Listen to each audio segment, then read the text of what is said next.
If an entire kingdom mocks you as a fool, will you prove them wrong or let them laugh while you make money off the joke? Once upon a time, in a faraway kingdom, there lived a royal advisor known for his extraordinary intelligence. He was the king's most trusted counselor, and no important decision was ever made without his advice. However, such brilliance often attracts jealousy, and many in the court viewed him as a threat. One morning in front of everyone, the king suddenly looked at the advisor and said, "You may be smart, but your son is nothing but a fool." The great hall fell silent. That sentence pierced the father's heart like a cold blade. The advisor kept his composure, bowed his head, and asked, "Your Majesty, may I ask why you say that?" The king scoffed. "Every morning at the market I speak with the people. Your son is always there. I ask him the simplest question, which is more valuable, gold or silver? And every single time he answers, silver. The entire court has heard it and laughed at his stupidity." All eyes turned toward the advisor. Without saying another word, he quietly returned home, carrying a question that weighed heavily on his heart. Why? Why does my son always choose the wrong answer? As soon as he arrived, he called his son and asked directly, "My son, tell me, which is more valuable, gold or silver?" The boy looked up with a calm expression. "Gold, of course." The advisor frowned. "Then why do you tell the king every day that silver is more valuable? Do you not realize the entire court is mocking you? And mocking your father too?" Without anger or panic, the boy simply smiled and gently said, "Father, come with me." He led his father into a room and pulled out an old wooden chest from the corner. When he opened it, the advisor was stunned. Inside were hundreds of silver coins, neatly arranged and carefully stacked.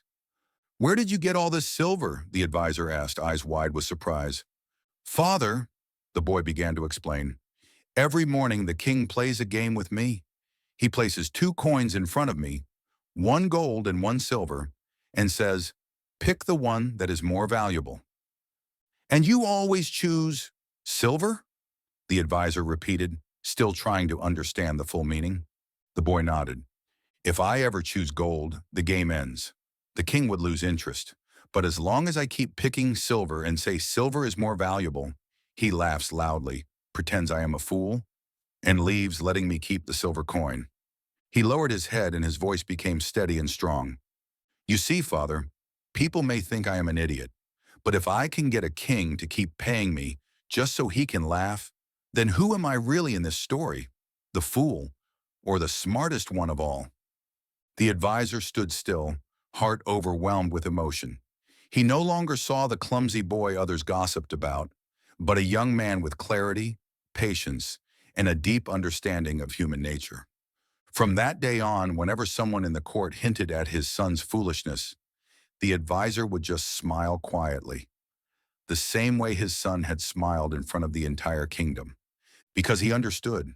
True wisdom does not lie in proving to the world that you are right, but in knowing when to stay silent and having the patience to win in your own way. My friend, perhaps in your life, you too have been called crazy or foolish, just because you chose a different path from the crowd. But remember, the world often mocks what it does not understand until that very thing changes everything. You do not always need to rush to prove yourself. Real intelligence sometimes lies in knowing when to speak, when to act, and when to let others laugh, without feeling the need to explain. If you found this story thought-provoking, share it with someone else. Maybe someone out there needs a new perspective, a spark of light to keep moving forward. See you again in the next story. Live with patience, gratitude, and quiet strength.